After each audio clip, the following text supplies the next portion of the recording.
Welcome to the deep dive. Today we're plunging right into Breaking the Scroll. That's book one by Jane Vergara. Exactly. We've got some reader reviews, copyright info, a map, and, well, the first 9 chapters. Okay.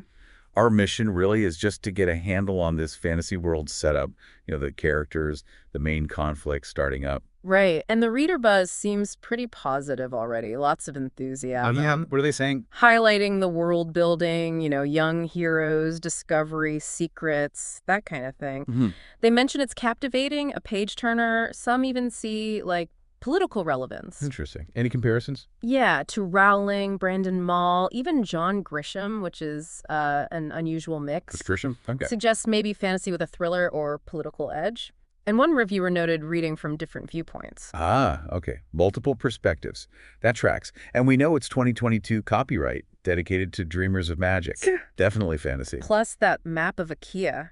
It gives you names like Anarita, Charisthea, Ghost Town. Ghost Town sounds ominous. Yeah. Sets a scene, doesn't it? So, Chapter 1, we meet Kino Amark. Right, in Lawan Village.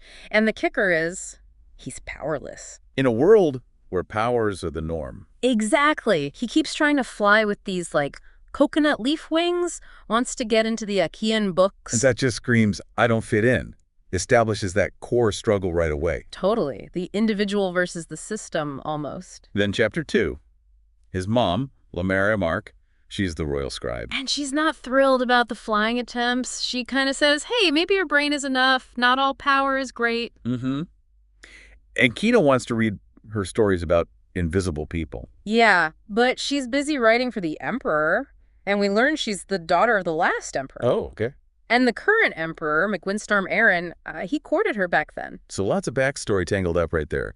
Politics, personal history. Definitely. Her being a former princess now working for, the guy who presumably took over from her dad. And this mention of invisible people feels like foreshadowing, doesn't it? Could be, especially given that ghost town on the map. Chapter 3 digs into Lemaire and Wynn's past. Rushed marriage. His big power display to win over the lords, the tattoos representing provinces. And the moment she revealed her power, writing things into reality. Yeah, that's a huge reveal, world-altering power. And now she feels guilty working for this illegitimate emperor. It raises big questions about, control and fate. Absolutely. Whose story is being written? And by whom? Her guilt suggests maybe she's been forced to write things she regrets. Okay, Chapter 4, back to Kino. Yeah. Getting bullied for being powerless. Right. Conrad Eros and Lima Gotti. He doubts his own heritage because, look at their life now. And then this weird tremor happens when he's at the market. Yeah, trips him up. And he sees strange footprints, starts fearing ghosts from Niveton. Niveton. Ghost Town again. Seems likely it connects his vulnerability to maybe something bigger, spookier. Then Chapter 5 introduces someone from Niveton, Piper San Diego. And she's invisible, one of the invisible people, presumably. She sees Kino being bullied, but she's got these Niven tenets secrecy, no talking to outsiders.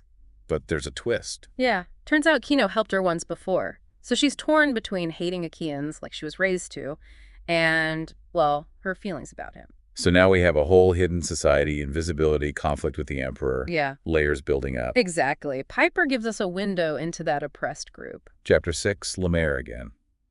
Traveling, seeing damage from things she wrote. Oof. Yeah, forced prophecies, disasters. She wants Achaea back, but feels isolated. We learn about mysterious deaths, lords dying. She suspects Wind, naturally, and she banished some group, the Tree Runners, on his orders. Seems like she made compromises, then sought refuge in Niveton herself. Right. Met someone named Timbuktu Lassus there, so maybe she does have potential allies. So conflicted feelings, fear of Wind, maybe something for Timbuktu, worry for Kino, plotting. It's messy. Very messy, high stakes, the consequences of her power, Wind's rule. It's all coming to a head. Then, Chapter 7, a minor character. Yeah. Dogan Ronda, a guard. Yeah, palace guard. He secretly admires Lemaire, sees Kino as powerless. And he accidentally sees her scroll. Yep. Sees a prophecy about a flood in Dorella. She begs him to keep quiet. Could he be an unexpected piece on the board? His crush might make him loyal to her. Possibly. Adds palace intrigue. And another impending disaster. Chapter 8 flips to Emperor Wind's viewpoint. Finally. Yeah, and it's interesting. He was apparently afraid of Lemaire. Now he manipulates her. Sees Kino as a threat. We get his backstory too. Troubled past. Definitely. Difficult relationship with his father, mother left. And a flashback to his powers emerging, attracting this woman, Saul. Okay, so he's not just cackling evil. There's some depth, maybe insecurity driving him. Seems like it. It adds complexity, right? And who is Saul? Chapter 9 tells us, Soul du Grâce, power of calmness. Ah, she knew him from that vineyard incident, taught him control. So we have a history, a romance. Looks like it. Yeah. Contrasted with his difficult family life. And Wind seals Lemaire's scroll with lightning taking control. And he thinks of Saul as the one his heart sings for. Wow. Okay. So Saul seems really important to understanding Wind, her calming power versus his storm power.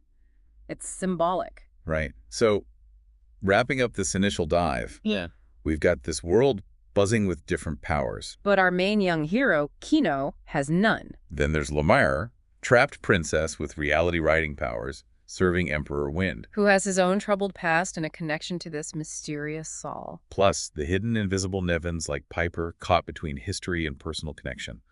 Lots of secrets, brewing conflicts. Yeah, the key things that jump out are Kino trying so hard for power, Lemaire's incredible writing ability. That contrast between the visible Achaeans and invisible Nevins. Isn't that really tense dynamic between Lemaire and Wind? So much history there. Makes you wonder, doesn't it? What could Lemaire write if she were free? Could she rewrite Achaea? And what's the deal with Kino being powerless? Is that a kind of power in itself, somehow? And Wind's real motives. Is Saul the key? Which leads to our final thought for you. In a world obsessed with magical abilities, what value, what potential, lies in the person who doesn't have them? And how powerful truly is the written word when it can literally shape the world around you?